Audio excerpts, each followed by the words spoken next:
നിങ്ങളുടെ favourite shows ഇനി ഒരിക്കലും മിസ്സാവില്ല. ഇപ്പോൾ C5 കാണും നിങ്ങളുടെ ഫേവറേറ്റ് ഷോസ് തികച്ചും സൗജന്യമായി. അല്ല, ഈ തിരുമേനി അമ്പലത്തിലെ പൂജാരിയാണോ മുത്തശ്ശി? അദ്ദേഹം ഇപ്പൊ പൂജാകർമ്മങ്ങൾ ചെയ്യുന്നില്ലെന്നാണ് തോന്നുന്നത്. അദ്ദേഹത്തിന്റെ മനയുടെ ഭാഗമായി പ്രസിദ്ധമായൊരു ക്ഷേത്രമുണ്ട്, വാഴപ്പാടി ശ്രീകൃഷ്ണസ്വാമി ക്ഷേത്രം. അതിപ്പോ കരയോഗക്കാർക്കോ മറ്റു വിട്ടുകൊടുത്തു. ലോകത്തുള്ള മൊത്തം ജ്യോത്സ്യന്മാരും ഇതിനകത്ത് കയറി നിരങ്ങിയിട്ടുണ്ടല്ലേ? ഒന്നും മിണ്ടാതിരിക്കട്ടെ. ജ്യോത്സ്യന്മാരെന്ന് പറഞ്ഞ അമ്മയ്ക്ക് ഭ്രാന്ത. അവരൊക്കെ ദൈവത്തിന്റെ നേരെ അളിയന്മാരെന്ന അമ്മയുടെ ധാരണ. ജ്യോത്സ്യന്മാര് പറയുന്നതേ അമ്മ വിശ്വസിക്കൂ. അല്ല, ഈ ചേനപ്പാടി അത്രയ്ക്ക് ഭയങ്കരനാണോ? എടി, ചേനപ്പാടിയല്ല, വാഴപ്പാടി. പറയുന്ന കാര്യങ്ങൾ അച്ചട്ടാണെന്നാ കേട്ട് കേൾവി.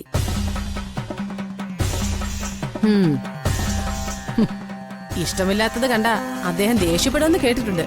നേരെയാണോ? ദേഷ്യപ്പെടുകയൊന്നുമല്ല, ആളങ്ങ് പൊയ്ക്കളയുമെന്നാ കേട്ടിട്ടുള്ളത്.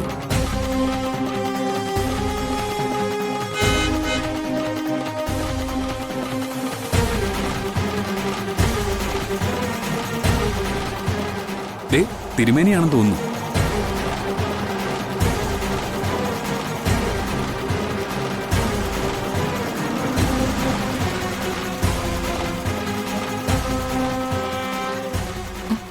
അയ്യോ, അമ്മ എന്തിനാ ഇറങ്ങി വന്ന്?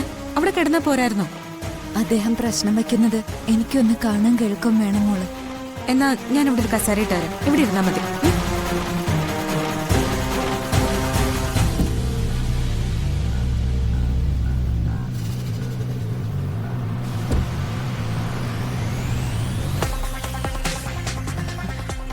നമസ്കാരം തിരുമേനി. നമസ്കാരം. നമസ്കാരം. കയറി വന്നാട്ടെ.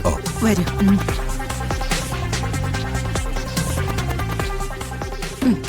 ദേ, അമ്മദാ ഇവിടെ ഇരുന്നോ.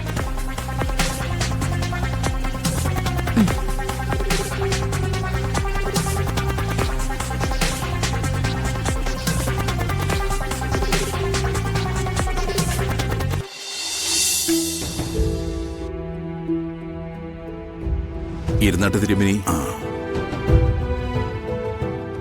വിളിച്ചപ്പോഴേ ഇങ്ങോട്ട് വരാൻ കാണിച്ച സന്മനസ്സിന് നന്ദി. വിളിച്ചത് ചെമ്പകമംഗലത്തുനിന്നല്ലേ, വരാതിരിക്കാൻ പറ്റില്ലല്ലോ.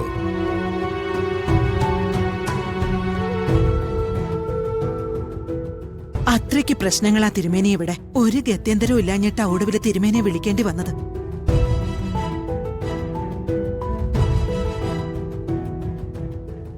മറ്റൊരു അഭയം ഇല്ലെന്ന് പറയുന്നതാവും ശരി.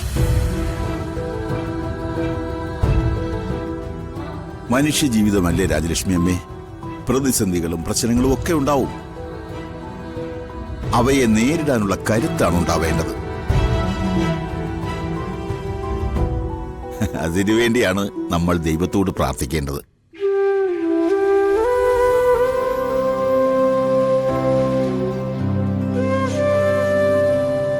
ഈ കുട്ടി ജയറാമിന്റെ ഭാര്യയല്ലേ?